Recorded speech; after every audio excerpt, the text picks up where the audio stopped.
नारायण। राधे राधे। श्रीमद् भगवद गीता के तृतीय अध्याय कर्मयोग में जो चर्चा हुई है उसके तीसरे श्लोक में भगवान कहते हैं अर्जुन से, श्री भगवान उवाच लोकेस्मिन् द्विविधा निष्ठा पुरा प्रोक्ता मया नघ ज्ञानयोगेन सांख्यानां कर्मयोगेन योगिनाम। इसके अर्थ की हम चर्चा करें तो यह बात समझ में आती है। भगवान कहते हैं कि हे अर्जुन, इस मनुष्य लोक में दो प्रकार से होने वाली निष्ठा मेरे द्वारा पहले ही कही गई है प्रथम और द्वितीय अध्याय में। उनमें ज्ञानियों की निष्ठा ज्ञान योग से और योगियों की निष्ठा कर्मयोग से होती है। इसके भावार्थ को अगर निकालना चाहें तो यह बात स्पष्ट होती है कि अनघः प्रोक्ता मया अनघः। अनघः माने अर्जुन के द्वारा अपने श्रेय या कल्याण की बात पूछी जानी ही उसकी निष्पापता है अर्जुन की, क्योंकि अपने कल्याण की तीव्र इच्छा होने पर साधक के समस्त पाप नष्ट हो जाते हैं। लोकेस्मिन् द्विविधा निष्ठा पुरा प्रोक्ता मया अनघः। यहाँ लौकिक पद का तात्पर्य अर्थ निकालें तो इसका भाव यह निकलता है कि मनुष्य शरीर समझना चाहिए, क्योंकि ज्ञान योग और कर्म योग दोनों प्रकार के साधनों को करने का अधिकार अथवा साधक बनने का अधिकार मनुष्य शरीर में ही है। अन्य 84 लाख योनियों में अधिकार नहीं है। निष्ठा का मतलब यह होता है कि समभाव में स्थिति एक ही है जिसे दो प्रकार से प्राप्त किया जा सकता है, ज्ञान योग से और कर्म योग से। पूरा शब्द का भाव अर्थ निकलता है पुरातन यानी अनादिकाल से, और दूसरा भाव है अभी से पहले कुछ क्षण पहले ही। अभी से कुछ क्षण पहले यानी पिछले अध्याय में, जिस पर अर्जुन की शंका है कि यद्यपि दोनों निष्ठाएं पिछले अध्याय में अलग अलग कही जा चुकी हैं तथापि किसी भी निष्ठा में कर्म त्याग की बात नहीं कही गई है। भगवान यहाँ कहते हैं कि निष्ठा दो प्रकार की होती है, सांख्यनिष्ठ यानी ज्ञान योग और योगनिष्ठ माने कर्मयोग। जैसे लोक में दो तरह की निष्ठाएं हैं वैसे ही लोक में दो तरह के पुरुष होते हैं। द्वामिमो पुरुषो लोके, वे हैं क्षर पुरुष यानी नाशवान संसार और अक्षर माने अविनाशी स्वरूप। क्षर की सिद्धि असिद्धि प्राप्ति अप्राप्ति में सम रहना ही कर्मयोग है और क्षर से विमुख होकर अक्षर में स्थिर होना ज्ञान योग है। परंतु क्षर और अक्षर दोनों से उत्तम पुरुष तो अन्य ही है जो परमात्मा नाम से जाना जाता है।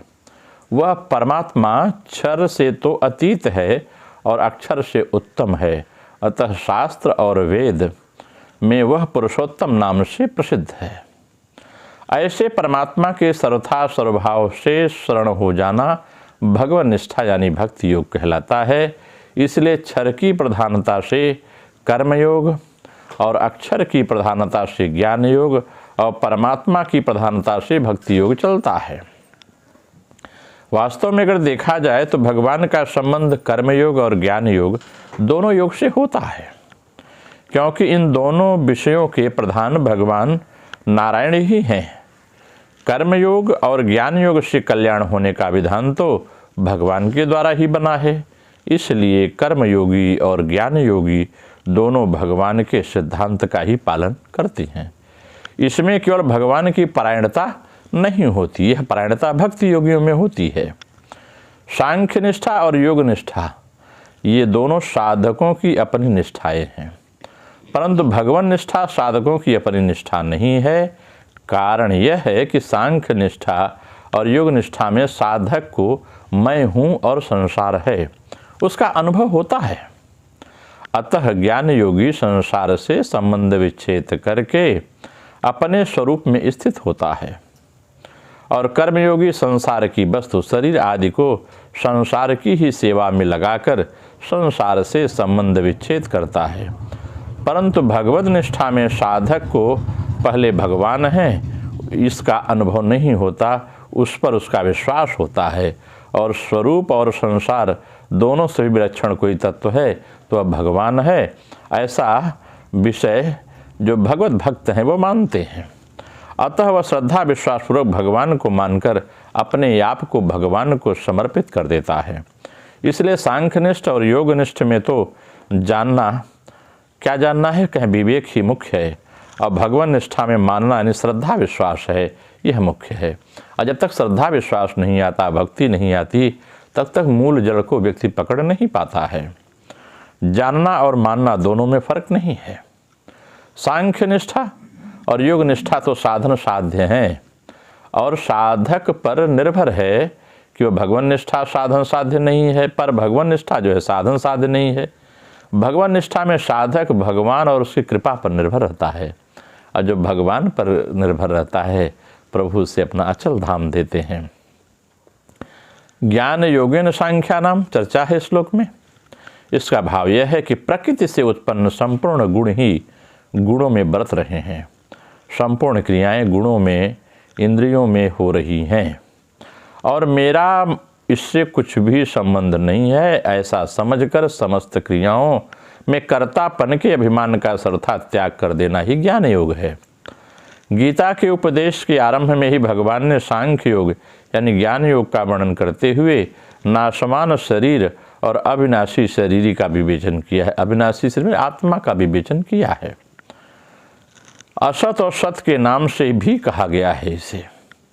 कर्म योगेन योगिनाम, वर्ण आश्रम स्वभाव और परिस्थिति के अनुसार जो शास्त्र के अनुसार कर्म हैं, कर्तव्य कर्म सामने आ जाए उसको उस कर्म तथा उसके फल के कामना, ममता और आसक्ति का सर्वथा त्याग करके कर्म की सिद्धि और असिद्धि में सम रह करके व्यक्ति जो कार्य करता है वही कर्मयोग है। कर्मयोग और ज्ञान योग ये दोनों ही निष्ठाएं लोक में होने के कारण लौकिक हैं। जो लोक में निष्ठाएं होती हैं उसे लौकिक कहते हैं। कहते कर्मयोग में अक्षर माने संसार की प्रधानता और ज्ञान योग में अक्षर माने जीवात्मा की प्रधानता होती है। कहते हैं अतः कर्मयोग और ज्ञान योग दोनों ही लौकिक निष्ठाएं हैं। जीव और जगत को मुख्यतया देने से ये दो निष्ठाएं हुई हैं। अगर जीव और जगत मुख्यतः न देकर केवल परमात्मा को ही मुख्यता दिया जाए तो दोनों निष्ठाएं नहीं रहेंगी। प्रत्युत केवल अलौकिक भगवान निष्ठा होती है, भक्ति होती है। लौकिक निष्ठा कर्मयोग ज्ञान योग में साधक का अपना उद्देश्य मुख्य होता है। वह साधना में अपना पुरुषार्थ मानता है। परंतु जब साधक भगवान का आश्रय रखकर साधन करता है, भगवान को समर्पित करता है, अपना उद्योग मुख्य नहीं मानता, तब उसकी निष्ठा अलौकिक होती है। कारण कि भगवान का संबंध होने पर सब अलौकिक हो जाता है। जब तक भगवान का संबंध नहीं होता तब तक सब लौकिक ही रहता है। किसी को बुरा न समझें, किसी का बुरा न करें, किसी का बुरा न सोचें, तो कर्मयोग आरंभ हो जाता है। मेरा कुछ नहीं है, मेरे को कुछ नहीं चाहिए और मेरे को अपने लिए कुछ नहीं करना है। अगर इस सत्य को स्वीकार कर लें तो ज्ञान योग का आरंभ हो जाता है।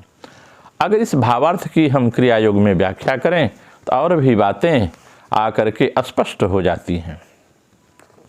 क्रिया योग की व्याख्या इस श्लोक में क्रिया योग का रूप देते हैं तो यह समझ में आता है कि दो प्रकार के साधनाभ्यासों के द्वारा यह स्थिति प्राप्त होती है। ब्राह्मी स्थिति की प्राप्ति ही साधक का लक्ष्य है। वह ब्रह्म में अपने को अवस्थित करे। इस स्थिति की प्राप्ति के लिए प्राणायाम आदि क्रिया योग, योनि मुद्रा में दर्शन आदि ज्ञान योग है। दोनों साधनों के द्वारा स्थिति प्राप्त की जा सकती है। पहला साधन कर्मयोग है। प्राण में मन को रखकर कार्य करना। सद्गुरु के द्वारा उपदिष्ट सुषुम्ना मार्ग में स्थित खड़चक्रों में प्राण को ले जाकर तथा उसमें मन को स्थित करके यह कार्य किया जाता है। इसका अंतिम फल यह होता है कि प्राण स्थिर होने पर मन ब्रह्माकाश में मिलकर ब्रह्म के साथ एक हो जाता है। यहाँ मन लय हो जाता है। सुषुम्ना के ठीक हुए बिना इसके लिए कोई दूसरा उपाय नहीं है। प्राणायाम आदि द्वारा सुषुम्ना मार्ग में प्राण को प्रविष्ट होने से ही यह कार्य सुसंपन्न होता है।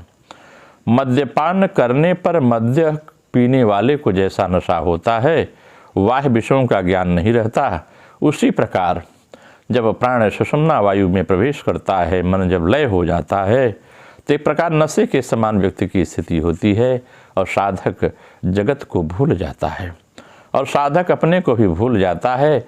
उस समय अवस्था होती है जानत तुम्हें हो जाई। प्राण मस्तिष्क में जाकर स्थिर होता है और वहीं रुक जाता है। तब एक परम निवृत्ति रूप उपशांति आकर उपस्थित होती है। साधक के संसारिक दुखों का सदा के लिए अवसान हो जाता है। तब रिद्धि सिद्धि आपके पास अपने आप आ जाती है। द्वितीय में भी सुषुम्ना भेद होता है, उसका भी साधन कौशल है। उस साधन का अवलंबन करने से साधक को अनेक अभूतपूर्व विषय ज्ञान गोचर होते हैं। सब कुछ त्रिकालज्ञ होता है, दिखाई देता है उसे।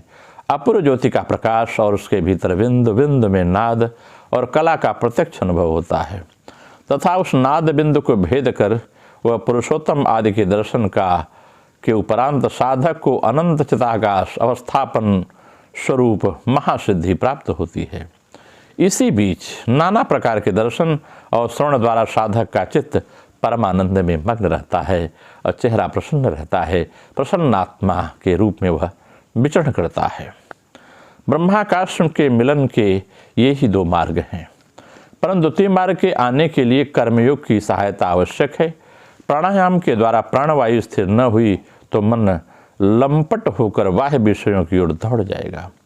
इसलिए आपने देखा होगा लोग प्राणायाम करते जरूर हैं, मन को रोक नहीं पाते, तो विभिन्न तरह के व्यवहार जो समाज के अनुचित होता है उसे कर लिया करते हैं। यही उनका भटकना है।